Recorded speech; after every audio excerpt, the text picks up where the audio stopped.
5 неща, които ми се иска да бях знаел преди да купя първия си дом в UK.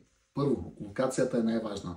Къщата можеш да я оправиш, но местоположението не може да се промени. Избирай мястото, не само имота. Второ, разгледай имота поне 2 пъти.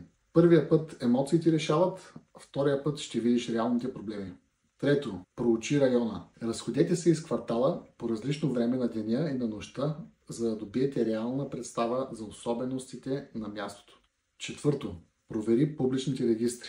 Наводнения, престъпност, планирани строежи, всичко това е онлайн.